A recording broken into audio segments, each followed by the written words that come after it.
या दोघांनीही स्वतंत्र मोर्चे जाहीर केले, पण आता शनिवारी 5 तारखेला एकत्रित मोर्चा निघाला आणि त्या मोर्चाला महाराष्ट्रातले आणि देशाचे ज्येष्ठ नेते माननीय शरद पवार साहेबांनी सुद्धा पाठिंबा दिला. काल शरद पवार साहेबांशी माझं बोलणं झालं तर त्यांनी सांगितलं की आमचा पक्ष या मोर्चामध्ये सहभागी, मी येण्याचा प्रयत्न करू, पण माझे सर्व सहकारी या मोर्चाला उपस्थित राहतील आणि पक्षाच्या सर्व कार्यकर्त्यांना त्यांनी तशा सूचना दिल्या. काँग्रेस पक्ष सुद्धा या हिंदी सक्तीच्या विरोधामध्ये आहे महाराष्ट्रात, आणि मला खात्री आहे काँग्रेसचे कार्यकर्ते सुद्धा या मोर्चामध्ये सहभागी होतील. इतर अनेक घटक पक्ष आहेत, शेका पक्ष असेल, डावे पक्ष असतील,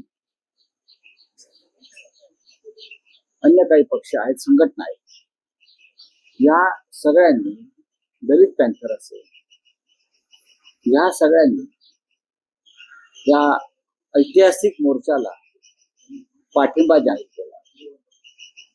याचं कारण असं आहे, विषय तर महत्वाचा आहेच, महाराष्ट्राच्या दृष्टीनं, मराठी माणसाच्या दृष्टीनं विषय तर महत्वाचा आहेच, पण उद्धव ठाकरे आणि राज ठाकरे हे दोन प्रमुख नेते एकत्र येऊन या मोर्चाचं नेतृत्व करणार आहे, याचा आनंद सगळ्यांना, आणि असा आनंद बहुतेक सगळ्यांनी जाहीरपणे व्यक्तही केलेला. आपण पहा सगळ्यांच्या प्रतिक्रिया काय आहेत त्या.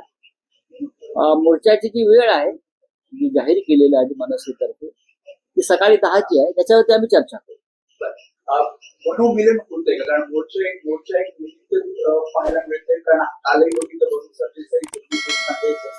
आदित्य ठाकरे असे जे नेते एकमेकांना भेटतात, त्याच्यामुळे युतीच्या चर्चा सुरू असताना अशा प्रकारे एकत्र येणं आणि पब्लिकली भेटणं, तर त्याच्यामुळे आगामी महापालिका निवडणुकीसाठी एक चित्र दिसेल एकत्र भेटण्याचं. पूर्वी एक काळ असा होता की हे सगळे लोक एकमेकांना भेटत नव्हते, भेटण्याचं टाळत होते, किंबहुना रस्तेही समोर दिसल्यावर बदलत होते.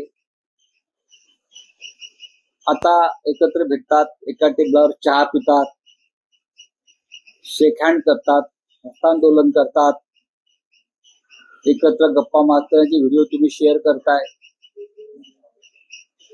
कार्यकर्त्यांनी तर हे ठरवलंय आता शिवसेना एकत्र महापालिकेत सुद्धा पाहायला मिळणार.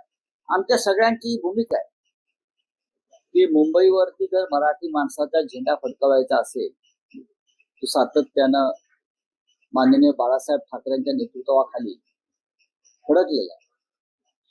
तर या सर्व मराठी शक्ती आहेत, या विखुरल्या जाव्यात अशी भारतीय जनता पक्ष आणि खास करून अमित शहाची भूमिका आहे, आणि आपण त्या भूमिकेला छेद देण्यासाठी एकत्र येऊन या निवडणुका लढाव्यात ही आम्ही भूमिका अनेकदा जाहीर केली आहे. राज ठाकरे यांनी सुद्धा जाहीर केली आहे. आता उद्याचा मोर्चा आटपल्यावर एक चांगलं वातावरण निर्माण होईल या महाराष्ट्रामध्ये, मराठी माणसांच्या मनामध्ये, आणि त्यातून आम्हाला खात्री आहे की नक्कीच चांगलं घडेल. अर्थात देवेंद्र फडणवीस असतील, एकनाथ शिंदे वगैरे वगैरे वगैरे त्यांनी किती आपटापट केली तरी मराठी माणसाची एकजूट तुटणार नाही. आपण ज्या पद्धतीने या मोर्चाला बदनाम करताय किंवा उद्धव ठाकरे यांच्या बाबत चुकीची विधानं करताय, ती पूर्णपणे गैरसमज पसरवणारी आहे.